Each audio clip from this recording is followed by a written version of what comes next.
রংপুরের মিঠাপুকুরের পদাগঞ্জে বিএনপির উদ্যোগে সুধী সমাবেশ অনুষ্ঠিত। আসসালামু আলাইকুম। এমকে টেলিভিশনের পক্ষ থেকে সবাইকে আন্তরিক শুভেচ্ছা জানাচ্ছি। আমি ইফতেখার।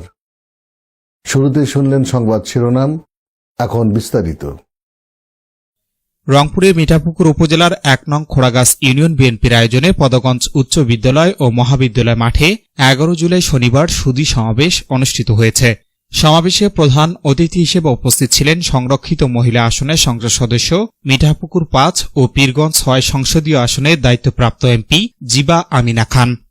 বিশেষ অতিথি হিসেবে উপস্থিত ছিলেন রংপুর জেলা পরিষদের প্রশাসক ও জেলা বিএনপির সদস্য মোহাম্মদ সাইফুল ইসলাম, মিঠাপুকুর উপজেলা বিএনপির সভাপতি গোলাম রব্বানী, মিল্কভিটার মহাব্যবস্থাপক ইনায়েত করিম চৌধুরী, পদাগঞ্জ উচ্চ বিদ্যালয় ও মহাবিদ্যালয়ের সভাপতি সাজিদুর রহমান রানা, খোড়াগাছ ইউনিয়ন বিএনপির সভাপতি আয়ুব আলী, মোতাহারুল ইসলাম নিক্সন পাইকার এবং ইউনিয়ন পরিষদ চেয়ারম্যান পদপ্রার্থী জাহিরুল ইসলাম জাহিদ। বক্তারা বিএনপির ভারপ্রাপ্ত চেয়ারম্যান তারেক রহমানের বিভিন্ন জনকল্যাণমূলক কর্মসূচি তুলে ধরেন এবং আগামী ইউনিয়ন পরিষদ নির্বাচনে বিএনপির চেয়ারম্যান পদপ্রার্থীর পক্ষে জনসমর্থন কামনা করেন। এছাড়া পদাগঞ্জে ব্যাংক স্থাপন, সড়ক উন্নয়ন, আম প্রক্রিয়াজাতকরণ কেন্দ্র ও মিল্ক ভিটার একটি প্রতিষ্ঠান স্থাপনের আশ্বাস দেওয়া হয়। পাশাপাশি আগামী ১ থেকে ২ মাসের মধ্যে কৃষকদের মাঝে কৃষক কার্ড বিতরণেরও কথাও জানানো হয়। এই কাঁচা রাস্তা আমি আপনাদের জন্য বলেছিলাম সংসদে, ১৬ মাইল কাঁচা রাস্তা, এই পীরগঞ্জ এবং মিঠাপুকুরে সব জায়গায় খালি কাঁচা রাস্তা। তো ৫-৬ মাস ধরে আপনাদের এমপিরা কি করছেন আমি জানতে চাই।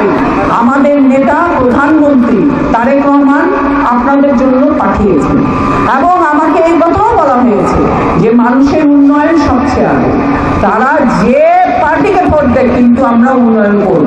তবে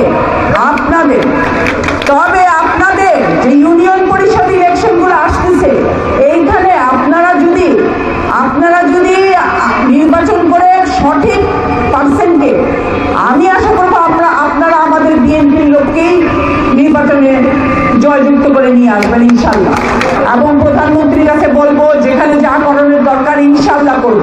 এবং মিঠাপুকুর এবং পীরগঞ্জ দুই জায়গায় ইনশাল্লাহ আল্লাহ আমাদের হাত ধরে যাতে আপনাদের জন্য উন্নয়ন করাতে পারে, আমি আল্লাহর কাছে দোয়া চাচ্ছি।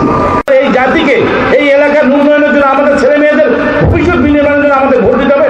কোন দল ক্ষমতায় যাবে তাকে কি সঠিক কিনা?